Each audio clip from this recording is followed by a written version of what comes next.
Buenos días, querida iglesia, ¿cómo les va? Bendiciones. Aquellos que todavía no les saludé, que el Señor les bendiga. Bueno, la palabra del día de hoy salió de los devocionales de Tiempo con Dios, que el pastor manda, no sé cuántos lo siguen, pero se está hablando del libro de Juan. Juan es el libro que se está viendo en los devocionales, se lo recomiendo porque es muy práctico, muy sencillo.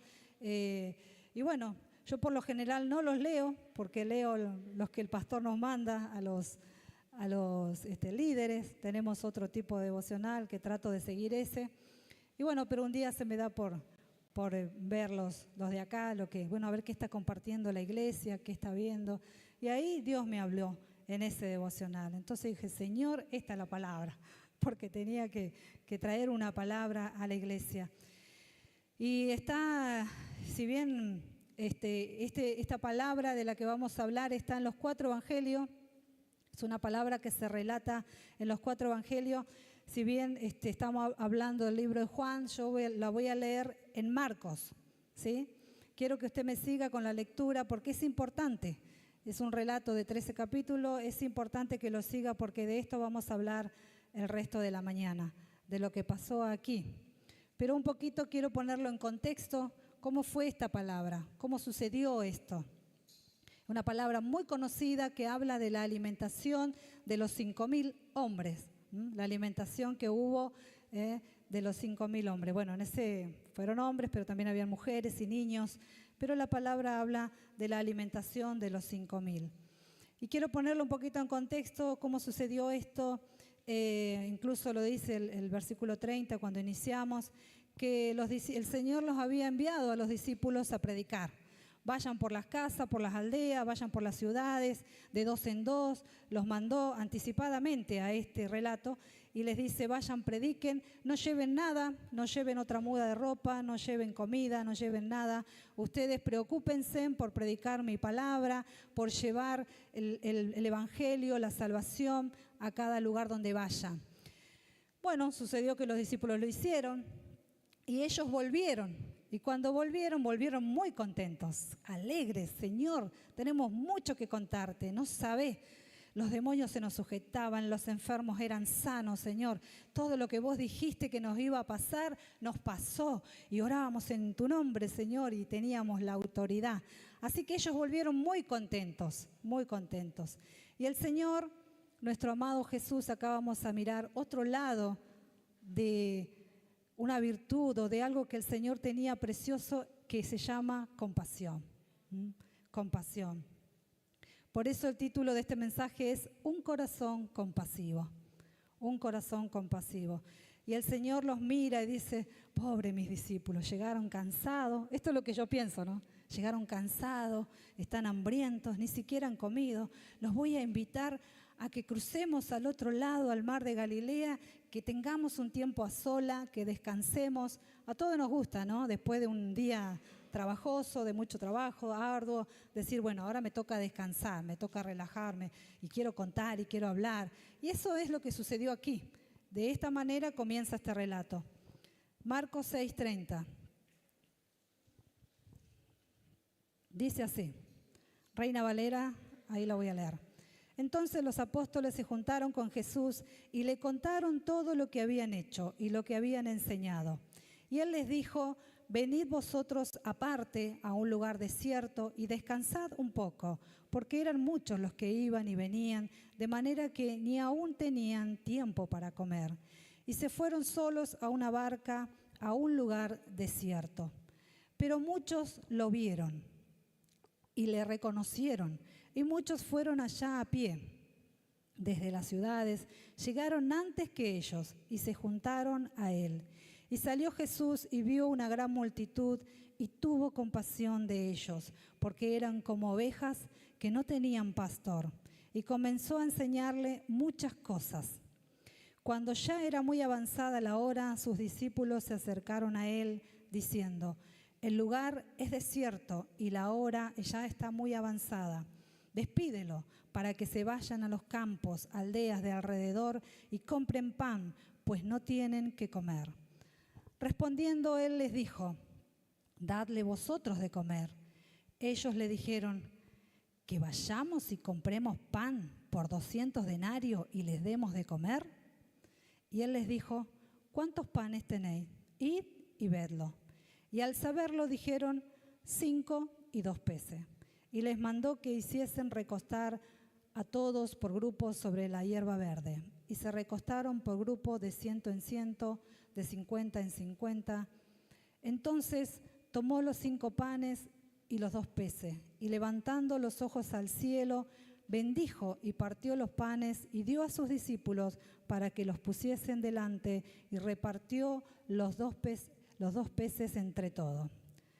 Y comieron todos y se saciaron, y recogieron de los pedazos 12 cestas llenas, de los que sobró de los peces. Hermoso el relato, precioso.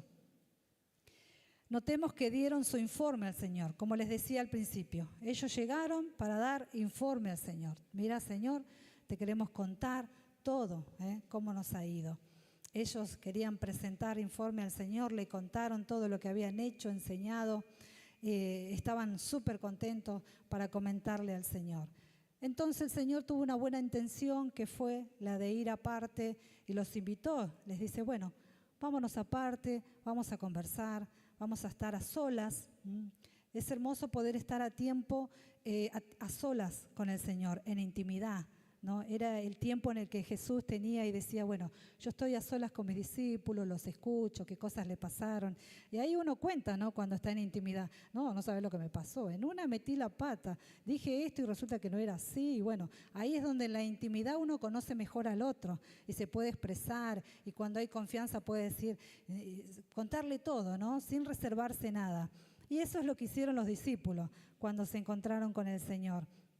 Ahora el Señor tuvo una buena intención, así que al decirle: muchachos, vayámonos del otro lado, estemos a solas, quiero escucharlos, necesitan renovar sus fuerzas. Ahí dice, de hecho han caminado y ni siquiera han tenido tiempo para comer. Eso se los dijo el maestro. El Señor reconocía el esfuerzo, el trabajo, lo que ellos habían hecho. Así que un merecido descanso tenían. Pero también dice el relato que al momento que vieron que Jesús se subió a la barca y cruzó del otro lado, había una multitud mirándolos, ¿no? Y los comenzó a seguir. Tal es el hecho que llegaron primero, dice. No sé cómo sería de lejos o cómo sería la situación. La cosa que cuando el maestro y sus discípulos se bajan del otro lado, ¿qué se encuentran? Con una multitud. ¿No era que veníamos a estar a sola con el maestro? Y resulta que hay una multitud, hay muchas personas. Y bueno, se interrumpió aquella aparente tranquilidad, armonía que iban a tener. Y el Señor tuvo compasión de ellos, tuvo compasión. Esto es algo que caracteriza a Dios Padre. Y esto es algo que caracteriza a Jesucristo. Y esto es algo que nos debe caracterizar a nosotros como discípulos de Cristo, porque Él tuvo compasión. Dejó de lado el disfrute, la charla, todo lo que iba a pasar para atender a la multitud, para dedicarse a la multitud. Por supuesto que como los vio, con ojos compasivos, que tenían necesidad, que corrían al Maestro pidiendo ayuda, socorro, descanso, sanidad. Muchas cosas había en esa multitud. Y nuestro amado Jesús dijo: bueno, vamos a interrumpir por un tiempo esto y vamos a atender la multitud. Y dice la palabra, porque esto está relatado en los 4 evangelios, como les dije, cada uno detalla algo importante, cada uno le da su impronta, de alguna manera Juan es más específico, él va así relatando, tiene algunos detalles que los otros no lo tienen, por eso les animo a que puedan leer este relato en los 4 evangelios. Y el Señor les dice: bueno, vamos a atenderlos, vamos a enseñarles de la palabra. Lo mejor que el maestro podía hacer, ¿qué era?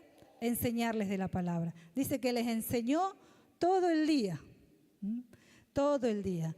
De pronto llegó la noche, ¿y qué hacemos con la multitud? ¿Qué hacemos con tanta gente? ¡Wow! Y los discípulos le dicen: Señor, como que pará de predicar, ya se está haciendo de noche. Tenemos que despedir a la multitud para que vayan a comprar, para que compren para comer. Y el Señor le dice, bueno, denle ustedes de comer. Y es ahí donde uno de ellos dice, ¿qué? ¿Le vamos a dar de comer a tanta gente? Y de hecho, en el libro de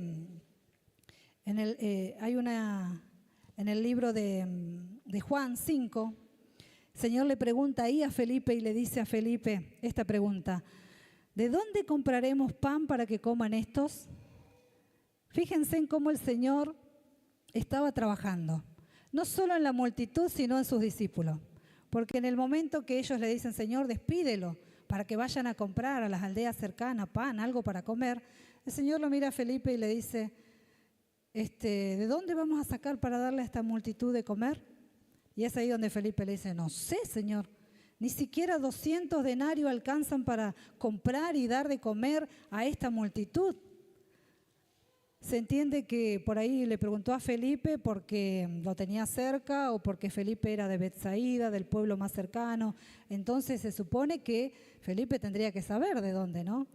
Y Felipe le dice, ni siquiera todo el dinero que tenemos, ni aunque tengamos 200 denarios, podemos comprar para toda esta multitud. No nos alcanzaría, Señor, no nos alcanzaría. Y esto se lo dijo nuestro Señor probando, porque también lo dice en el versículo 6, en Juan dice, pero esto decía para probarle, porque Él sabía ya lo que iba a hacer. Nuestro Señor ya, a Él no se le escapa nada. No hay detalle que se le escape.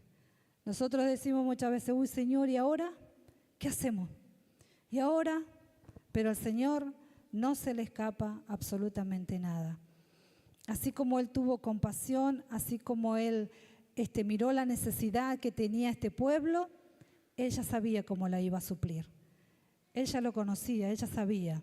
Yo busqué la palabra compasión y me gustó esta definición, un poco para saber. Escuché a alguien que dijo que compasión es la palabra pasión y la palabra pasión significa sufrimiento, padecimiento, por eso que es la pasión de Cristo.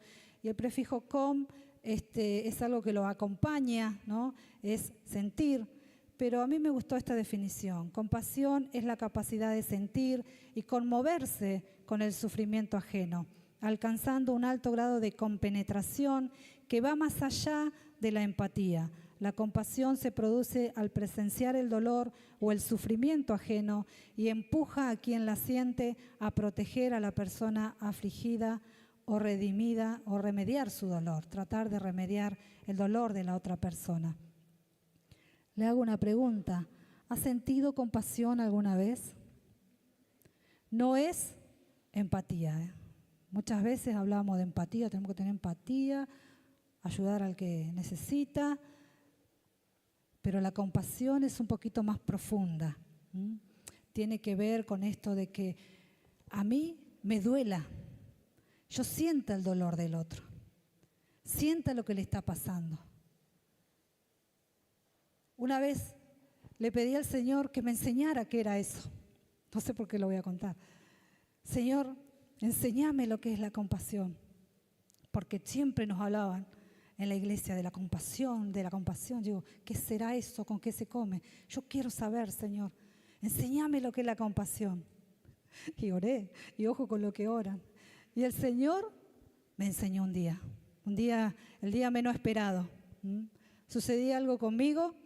Estaba mal de la vesícula, me fui a hacer atender, era de noche, estaba mi mamá conmigo, dejé a los chicos y me fui y me atendieron.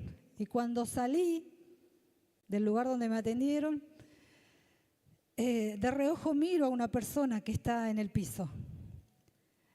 Obviamente era invierno, frío, de noche y era una persona mayor. Cuando sigo caminando, como que algo me dice, mírala. Y lo miro, pero cuando yo miro a esa persona, literalmente yo vi la cara de mi papá. Y en mí dije, ¿mi papá qué hace acá? Y ahí me invadió la compasión. Porque el Señor me dijo, eso es compasión. es sentir el dolor del otro. Pero a veces no la sentimos hasta que no tiene un rostro esa compasión, hasta que no le pasa a alguien que vos amás, hasta que no ves a alguien que vos amás que está sufriendo. No te compadeces. Por lo general las mamás lo sentimos con nuestros hijos, ¿no? Uy, mi hijo le pasó algo, se dolió, me duele a mí. Solemos sentirla, pero es mucho más fuerte. Y en ese momento el Señor me dijo, vuelve, habla con él. Y volví, se me llenaron los ojos de lágrimas, yo no soy fácil de llorar. Y en ese momento no sabía qué hacer, tenía un nudo acá. Seguía viendo a la persona y veía a mi papá. Y entre mí sacaba cálculo, decía, no, pero mi papá está en su casa, está calentito, está bien, no le falta nada, le llevé comida, me lo atendí, y estaba en esos pensamientos que me invadían. Yo decía, no puede ser, no es mi papá, porque me tuve que sacar la duda conversando con él. Y era una persona adulta, una persona mayor, que no tenía dónde estar, que había estado todo el día ahí, y bueno, y el Señor me llevó a hablar con él, a bendecirlo, a darle algo de lo que tenía, y a partir de ahí entendí lo que es la compasión. A partir de ahí. Yo digo, Señor, wow, ya está, ya aprendí. Entonces, desde ese momento, cuando me toca orar por alguien, que me dicen, vení, por favor, orá por esta persona, me toca orar por alguien, no la miro así como, ¿qué habrá hecho? ¿Por qué estar acá? ¿Por qué estar así? No, la miro con ojos de compasión. Porque sé que en la compasión el Señor se manifiesta. Porque acá lo vamos a ver. En este milagro vamos a ver el corazón compasivo de Dios. Un corazón compasivo, el de Cristo. Yo estaba a punto de ponerle esta palabra, el poder de la compasión o de la intercesión. Porque tiene que ver con eso. Tiene que ver con que nosotros somos esos intermediarios, esos hijos compasivos que el Señor necesita para usar. Pero si no está esa compasión en nosotros, tal vez poco podremos hacer. La comida necesaria, la despedida propuesta por los discípulos. Esto le parecía lo más razonable a los discípulos. Señor, despídelo. ¿De dónde vamos a sacar para darle de comer? Ni ellos tenían comida, porque ellos ¿de dónde venían? De predicar, de andar, todos polvorientos, no tenían, como quien dice, ni un mango, ¿no? Y vinieron al Señor y se presentaron. No tenemos ni nosotros, ni para nosotros, pero en la multitud el Señor se proveyó y el Señor dice, bueno, ¿cuántos panes? ¿Cuánto tenemos? Vayan a ver, vayan a hacer la requisa, vayan a ver qué consiguen. Y ahí, bueno, el Señor tocó el corazón de un niño, en otra versión dice un muchacho, que él traía 5 panes y 2 peces. Es muy probable que alguna mamá previsoria, una mamá que siempre está previendo esas cosas, llévate hijo para el camino, porque el Señor, mira que cuando se larga a hablar el Señor los sermones no termina más, no sabes a qué hora vas a volver y vas a tener hambre, así que llévate. Otros dicen la lonchera, llévate para tu sanguchito. Yo me acuerdo que mi abuela decía, acá les preparé rosquín para el camino, para que tengan, porque uno nunca sabe, decía mi abuela, qué puede suceder en el camino. El colectivo se puede romper y están días, y nos pasó a veces. Gracias, abuela, ¿no? Y nos acordábamos. Y eso es ser previsorio. Y acá había, gracias a Dios, una mamá que le mandó provisión a su hijo y que este niño no lo retuvo y no dijo, no, esto es mío, me lo dio mi mamá, ¿qué lo voy a compartir con esta multitud? ¿Se imaginan ustedes? El niño también tenía un corazón compasivo. Yo voy a comer y esta multitud va a comer también. Y por eso es que los niños creen de todo corazón. Él sabía que en las manos del Señor eso podía ser sobreabundar. Siempre hay una alternativa razonable a la fe. Después de todo era tarde y no había dónde conseguir comida en el desierto, menos para tantas personas. Por eso lo más lógico parecía enviarlos de vuelta a sus casas. El Señor pone a prueba su fe. Y ahí les dice, vayan, busquen la disposición del Señor. ¿Qué les dice el Señor? Denle ustedes de comer. Es como, Señor, qué fácil para vos. Denle ustedes de comer. Y eso nos dice el Señor a nosotros. Cuando vemos al necesitado, cuando vemos al hambriento, cuando vemos a aquel que no solamente está es un indigente o alguien que necesita, sino hay mucha gente que tiene, pero su hambre está en lo espiritual. Necesita el pan de vida y nosotros lo tenemos aquí al alcance de nuestra boca, al abrir nuestras palabras, nuestras bocas y decirle, mira, te comparto del pan de vida que tengo. Es Cristo el pan de vida. Entonces el Señor le dijo a sus discípulos, denles ustedes de comer, y hoy nos dice a nosotros, denles ustedes de comer. No contaban con mucho alimento, solamente lo que les decía. Por otro lado, el Señor también les estaba enseñando una lección espiritual, el pan de vida. Aquí hay otra lección metida dentro de esta, de la intercesión, como les decía, de los milagros, de la compasión. Es el hecho de que Él estaba probando la fe de cada uno de ellos. Él quería enseñarle no solamente a que eran hijos de fe, que ellos podían darle ese pan de vida, sino también a la provisión de que había en el Señor esa abundancia de pan, que ellos debían tener fe, que debían confiar. Esto es lo que involucra la evangelización, dar a las multitudes el pan de vida. Cada uno de nosotros tenemos esa responsabilidad y ese mandato que todos conocemos. Mateo 28, 19. De ir y hacer discípulos. Y esto es lo que el Señor estaba diciendo. Esa sigue siendo nuestra responsabilidad en cada área de nuestra vida. Cuando nosotros nos convertimos en líderes de célula, estamos pastoreando. Estamos dando pan de vida. Estamos atendiendo la grey. Estamos dándole de comer. Es como el Señor les dijo, denle ustedes de comer. Y ese es el mandato del Señor. Denle a aquel que necesita del pan de vida. Él sacia. Al Señor no se le escapa nada. Él sacia el hambre. Pero hay algo que al Señor, yo veía en esta historia al analizarla, a Él le importa nuestra vida espiritual. Porque ¿qué hizo el Señor cuando vio a la multitud? Les enseñó. Les habló de la palabra, como les decía. Tuvo todo el día. Después vino el alimento. Después vino este milagro de la sobreabundancia. Él atendió la necesidad básica y primero que tiene todo ser humano, espiritual, almáticamente, espiritual.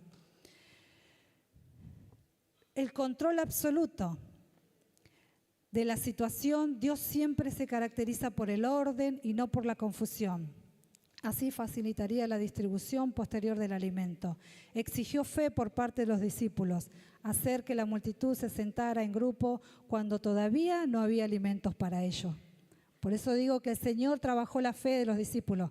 Le dice el Señor, bueno, tranquilo, trajeron el pan y los peces, ahora vayan, la orden ¿cuál fue? Vayan y díganle a la multitud que se recuesten. Otras versiones ahí de los otros evangelios dicen, los hizo recostar sobre el césped. Tranquilitos que ahora viene la comida.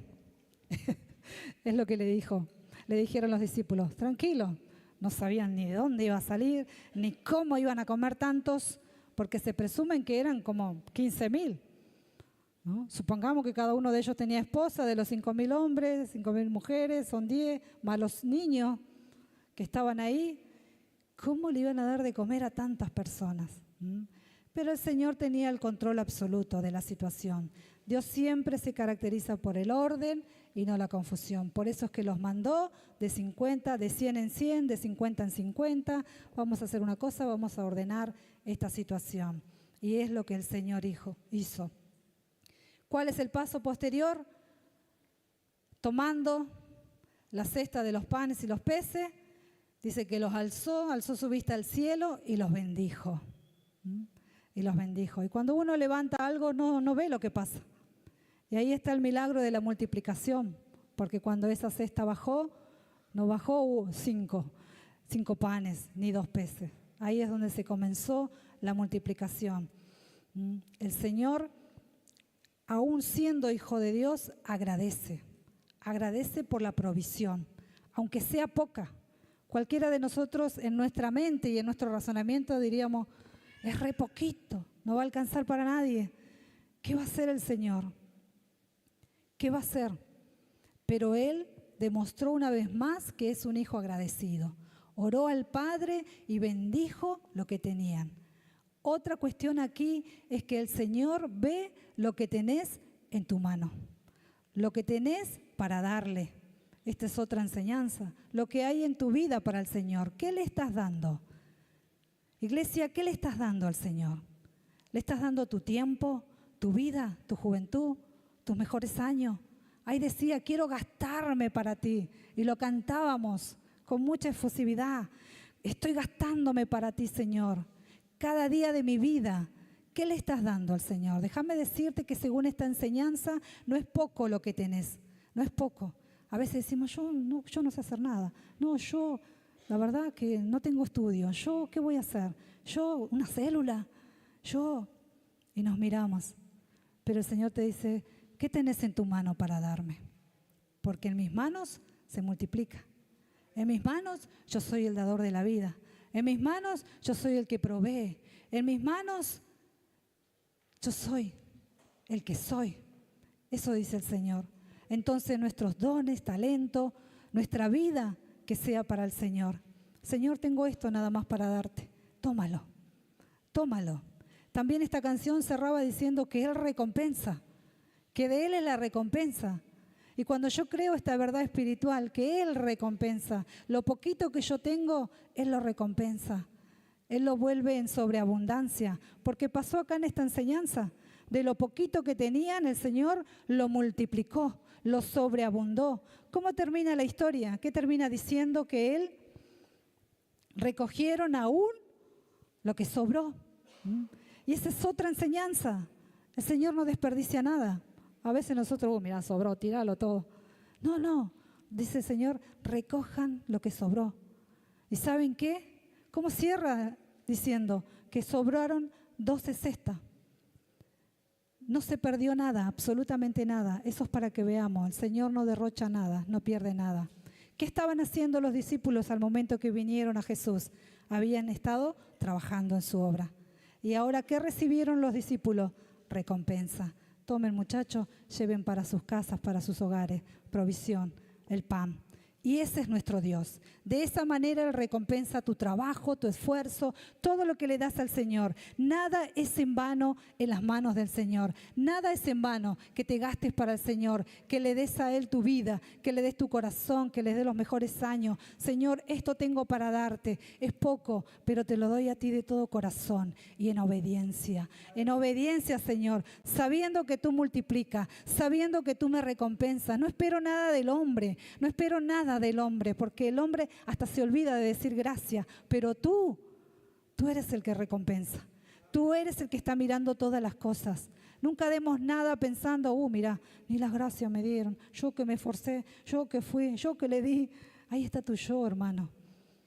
Déjalo ir. Decir, esto lo hago para el Señor. Esta es una siembra para el reino. Debemos entender que el reino de Dios trabaja con la ley de la siembra y la cosecha. Lo decía el pastor cuando oraba por las ofrendas. Y nosotros solamente le damos a Dios de lo que recibimos de Él. Esta fue la enseñanza que le dio David a su hijo Salomón. Riquísimo, lo dejó muy empoderado con la asignación de construir el templo. Pero ahí, ¿qué le dijo David? David le dijo unas palabras muy sabias en sus últimos días en el lecho. No te olvides que todo lo que tenés es de Dios. Porque nosotros, de lo recibido de su mano, eso le damos a Él.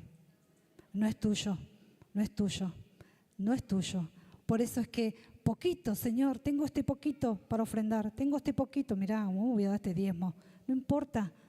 El Señor recompensa lo poco, porque también está viendo tu mayordomía. Acá hay otra enseñanza más, la mayordomía. Somos mayordomos de lo que el Señor nos da. Somos buenos administradores, porque si lo somos, Él va a poder confiar más y más en nosotros. Él va a poder darnos más y más a medida que Él va viendo que somos responsables, buenos mayordomos. Él dice, mi hija cumplió, le voy a dar más, le voy a dar más. Y no se refiere solo a lo natural, a la riqueza, a lo espiritual. A lo espiritual. Va a ser más entendido, va a tener más inteligencia, va a tener más gracia. Voy a depositar en él algo sobrenatural, va a tener algo que cuando Él cante va a abrir los cielos, cuando Él toque va a abrir los cielos. Eso es lo que hace Dios. Él recompensa lo que tenemos. Por eso nada de lo que tenga en su mano es poco. El Señor le pregunta esta mañana y le dice, ¿qué tienes para darme? ¿Qué tienes para darme? No lo guardes, no lo guardes. Hay una parábola de los talentos, que alguien que lo guardó, Señor, yo sabía que como vos era, bravo, malo. Entonces lo que me diste lo escondí, lo guardé. Con poco más le dice, andá a sacarlo de allá, ¿no? Y el Señor le dice, malo, infiel, no fuiste, ni siquiera hiciste el negocio que todos hacen, de ir y ponerlo a los bancos, aunque sea me hubieras dado algo con interés. No entendiste nada. Amados, que no se nos pase la vida dentro de la iglesia no entendiendo reino. Que no se nos pase la vida no entendiendo reino. El reino dice que es mejor dar que recibir. Es mejor dar que recibir, porque cuando yo doy, el Señor se encarga de sobreabundar. Lo enseña esta enseñanza. Sobraron. Eso es lo que hace Dios. De lo poco que tenés, Él lo sobreabunda. Y quiero terminar diciendo de algunos puntos que anoté así muy rapidito sobre qué nos habla Dios a través de esta enseñanza. Que aunque estemos cansados debemos dar, velar por la vida espiritual de mi discípulo, dar del pan espiritual y luego del natural también. Porque si mi discípulo tiene necesidad, mira, yo te puedo ayudar, no sé, tengo 2 paquetes de fideo y 1 litro de aceite, pero te ayudo, te colaboro para que sepas que no estás solo en esta escasez, que es momentánea, que el Señor te va a bendecir, que te va a abrir puertas. Para eso debemos estar como hijos de Dios. Eso es tener un corazón compasivo. Miro con los ojos de Jesús. Por ellos atiendo y escucho la necesidad de mi discípulo. Esta es una iglesia que está en plena expansión, que el Señor nos llamó a extender las estacas, a crecer. Pero debemos aprender a atender a nuestra gente, a atender a nuestros discípulos, a velar por ellos. No solo, sí, estoy orando por ti. No, ¿qué necesitas? ¿Qué necesitas? Si hay algo que nosotros podemos hacer, es orar, claro que sí, pero también atender su necesidad. Segunda enseñanza, Dios probará tu fe. La ley de la siembra y la cosecha. ¿Qué tienes para darle al Señor? Él toma lo poco que tienes y lo multiplica. Te hace sobreabundar. De los talentos, de los dones, de tu conocimiento, de los recursos económicos. No todo en la iglesia vamos a hacer lo mismo. Por eso es que el Señor a uno le da algo, al otro le da otra cosa. No todos vamos a fluir igual, porque el Señor nos necesita a todos, sí. Él trabaja en la diversidad de cada uno de nosotros. Por eso es que Él nos dice, ¿qué tenés para darme? Tercero y último, Dios quiere hacernos parte de repartir el pan natural como el pan de vida. Somos privilegiados, iglesia. Somos privilegiados de repartir el pan, proveyendo el alimento que el Señor quiere a cada uno de sus hijos. El Señor oró, bendijo estos alimentos y ellos se multiplicaron. Pero el Señor no fue egoísta. Él no dijo, bueno, abran paso que yo voy a ir a repartir. Él dijo, discípulos, denles ustedes de comer. ¿Qué le había dicho Él? Denles ustedes de comer. ¿Qué le dice a los 2 segundos después que oró? Ahí está, denles ustedes de comer. Mandó a los discípulos, le dio esa tarea de dar el pan. El pan. Él ya había dado el pan de vida, Él ya había dado enseñanza, Él ya había hablado del reino. Ahora manda a sus discípulos a satisfacer una necesidad humana, natural, fisiológica que todos tenemos, el hambre. Entonces el Señor compartió esto, de decirle a sus discípulos, denles ustedes de comer, vayan, repartan. Y el Señor nos dice, quiero cerrar con este versículo muy conocido, pero también me hablaba el Señor a través de él, Mateo 6:33, que todos conocemos. Dice, mas buscad primeramente el reino de Dios y su justicia, y todas estas cosas os serán añadidas. Buscad el reino de Dios y su justicia. ¿La justicia de quién? De Cristo, de Dios, no la mía. ¿Saben cuándo yo aplico la mía? Cuando yo digo a esa persona que estaba ahí, yo podría haber pensado y decir, Mira la edad que tiene, ¿qué hace ahí? Se ve que no hizo bien las cosas en su vida. Porque yo pensaba así de esa manera antes de conocer al Señor. Era juiciosa, prejuiciosa. Decía, algo malo habrá hecho. ¿Tendrá hijos? Qué malo esos hijos. Mira al padre donde está tirado. ¿Qué habrá hecho esta persona para estar ahí? Ese es mi juicio, hermano. Esa es mi humanidad juzgando. El Señor dice, buscad el reino de Dios y su justicia. La justicia de Dios, ¿qué me dice a mí? Como me dijo Cristo, míralo. Míralo. Amalo. Bendecilo. Dale de lo que tenés. Dale de lo que yo te di. Tenés para darle. Dale. Dale porque hoy Él necesita. Él necesita. Y no solo porque viste en Él el rostro de tu Padre, sino porque así hay muchos. Hay muchos. Y nada de lo que vos hagas en esta tierra, para mí, cae en saco roto. Porque no sabes cuándo el día de mañana tus hijos pueden necesitar. Y el bien que vos hiciste los va a alcanzar. El favor que vos hiciste los va a alcanzar.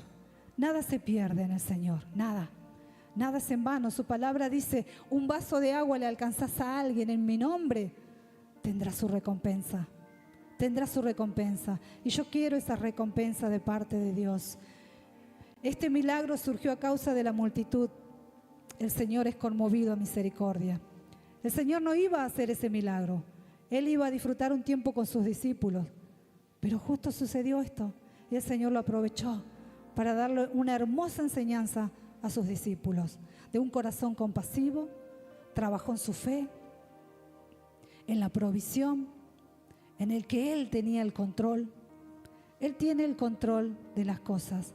Te invito, amado, que cierres tus ojos, que puedas orar ahí en tu corazón y puedas sentir que Él tiene el control. Amados, al Señor nada se le escapa. Él conoce tu situación. Él sabe en lo que estás metido. Él conoce que no te alcanza. Él sabe que muchas veces estás remando solo. Él conoce de ti. No le eres indiferente a Dios. No le eres indiferente a Cristo. Él conoce tu necesidad. ¿Qué te pide el Señor en esta mañana? Que tengas un acto de fe y que puedas decirle al Señor, esto tengo, Señor. Esto tengo y te lo entrego a ti. Esto tengo para darte, Señor. Es mi vida. Tal vez es poco, pero yo sé que en tus manos vos podés hacer algo glorioso, maravilloso conmigo. Puedo afectar a las generaciones que vienen. De hecho, quiero esperar a las generaciones que vienen de pie, proclamando tu gloria, proclamándote a ti, Señor, confiando en que tú tienes el control, así como lo has hecho en cada área de mi vida, Señor.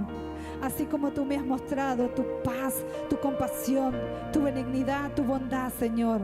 Porque tú has sido bueno, tú has sido bueno, tú has sido bueno. Te adoramos en esta mañana, Señor.